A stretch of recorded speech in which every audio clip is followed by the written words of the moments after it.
of electrostatic force, Coulomb's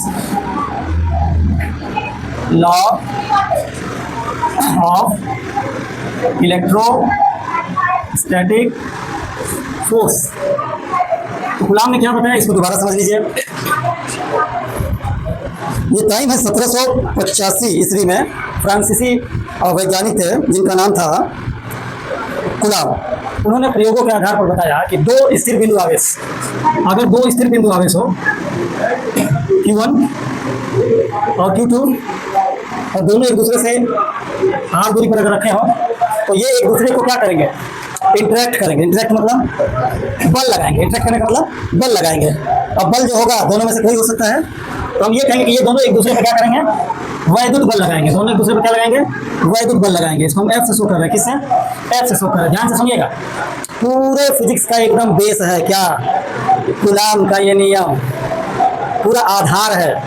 इसी नियम से आप पूरा फिजिक्स समझ लेंगे। यही शुरुआत होती है। सबसे पहले शुरुआत कहाँ से हुई थी, शुरुआत हुई कहाँ से, हाँ, सबसे बेसिक चीज़ क्या था हमारा, आवेश यानी कि चार्ज। और ये चार्ज ऐसी चीज़ है जो हर चीज़ में है, हर पदार्थ में है। पूरा नेचर किससे मिलकर बना है, आवेश से ही मिलकर बना है। क्योंकि कोई भी मैटर बनेगा तो वो परमाणु से मिलकर बनेगा, और परमाणु में है क्या, नाभिक में प्रोटॉन और न्यूट्रॉन चार्ज है कि नहीं, बाहर इलेक्ट्रॉन घूम रहे हैं तो चार्ज है कि नहीं, चार्ज तो सब में है। अब सवाल ये है कि कब ये प्रदर्शित होने लगता है, जब ये अपने आप को प्रदर्शित करने लगता है तो अब हम ये कहते हैं कि पदार्थ आवेशित हो गया। जब उसके ऊपर चार्ज आ जाता है, या तो इलेक्ट्रॉन दे देगा या तो इलेक्ट्रॉन, तब वो चार्ज हो जाता है। इस बात को मैंने एक और बताया था, आवेश है और आवेशित हो जाना। आवेशित आवेशित हो गया मतलब, आवेशित हो गया मतलब इसके ऊपर कैसा आ गया, चार्ज आ गया।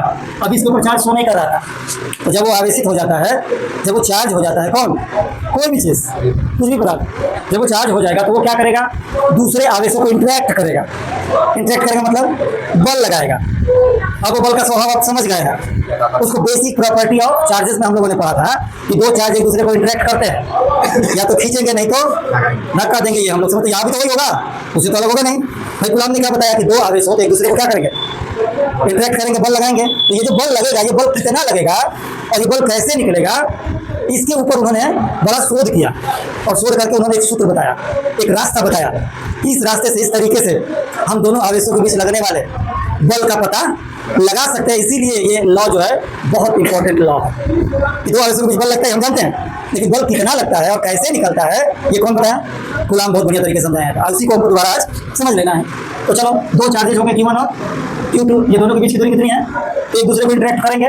तो जो इंटरेक्शन बल होगा ये वो सीधा संबंध रखेगा किससे, हाँ भाई, चार्जेस ज़्यादा होंगे तो बल भी क्या होगा, और बीच की दूरी से उल्टा संबंध होगा। भाई दूरी ज़्यादा होगी तो बल क्या होगा, कम लगेगा, दूरी कम होगी तो बल क्या होगा, ज़्यादा लगेगा। इसका मतलब बहुत सहज बात है, ये दोनों चीज़ें हम समझ गए। अब इन दोनों को मिलाकर कहा जाए, कंबाइन करके बोला जाए, तो हम क्या कह सकते हैं, F is directly proportional to Q1 Q2 by R। अब इस साइन को हटाने के लिए एक कांस्टेंट लेते हैं, सीधा समझ लीजिए। वो कांस्टेंट होता है कितना, कितना होता है, 9 cross 10 to the power 9 Q1 Q2 by R square. और इसको हम लोग क्या बोलते हैं, इसको एक नाम देते हैं क्या, K। इसको हम लोग ऐसे भी लिख सकते हैं, बराबर K Q1 Q2 by R square.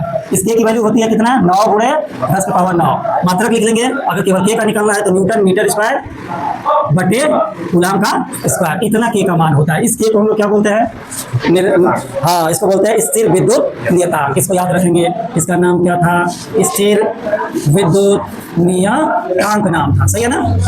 और इसको हम लोग एक और नाम बताए थे आप लोगों को, शायद परावैद्युतांक भी कहते हैं इसको, या परावैद्युत भी कहते हैं, तो ये भी हो जाएगा, ठीक है। तो ये वैल्यू हमारा है बराबर K Q1 Q2 by R square. ये फॉर्मूला हम ऐसे भी लिख सकते हैं जो ऊपर लिखे हैं, 9 गुणे 10 की पावर 9 Q1 Q2 बटे R स्क्वायर। ये फॉर्मूला कब काम करता है, जब निर्वात या वायु हो, क्या हो, निर्वात या वायु, ठीक है। तो हम लिख सकते हैं बराबर, दोनों माध्यम कैसे जगह पे हो, या तो निर्वात में हो या तो वायु हो, तो फार्मूला आराम से वाला रख के हम निकाल लेंगे। एक और खास बात है, इस टर्म को, ये 9 क्रॉस 10 टू द पावर 9 वाला जो टर्म है, इसको हम लोग ऐसे भी लिखते हैं, 9 क्रॉस 10 टू द पावर 9 को हम लोग कहते हैं 1/4 पाई एप्सिलॉन नॉट। ये संकेत है, तो 1/4 पाई एप्सिलॉन नॉट। तो देखो एप्सिलॉन नॉट को क्या कहेंगे, इसका भी एक नाम है, एप्सिलॉन नॉट को क्या बोलते हैं बेटा, कौन बता देगा, एप्सिलॉन नॉट क्या है, निर्वात या वायु की विद्युतशीलता है। ये वेरी इंपॉर्टेंट है, ये स्टार बना लो, ये खूब पूछता है। एप्सिलॉन नॉट क्या है, इसका नाम क्या है, क्या बोलते हैं हम लोग, निर्वात या वायु की ये क्या है, विद्युतशीलता है। इसको बोलते हैं permittivity, permittivity of free space, free space निर्वात की विद्युतशीलता कहलाती है। इसका वैल्यू हम लोग निकाले थे, किसको याद है, आज हम लोग केवल इसको रिवाइज कर रहे हैं। 8 पॉइंट हाँ बताते जाएंगे 10 टू द पावर -12 मात्रक हाँ कूलम्ब स्क्वायर बटे न्यूटन, माने इसका उल्टा वाला है ना, इसका न्यूटन मीटर स्क्वायर बटे कूलम्ब स्क्वायर, इसका क्या है कूलम्ब स्क्वायर बटे न्यूटन मीटर स्क्वायर।